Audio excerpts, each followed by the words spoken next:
Ito po ang lunch natin ngayong tanghali. Ayan.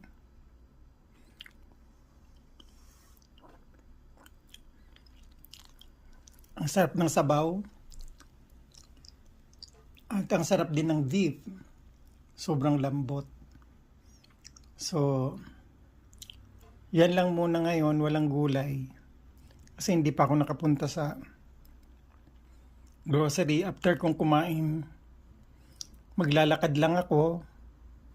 Pupunta ako sa market na malapit dito at maghahanap ako ng gulay na pwede sa akin para hindi naman puro ganito na lang ang kinakain. Dahil masama naman yung lagi na lang na ganito.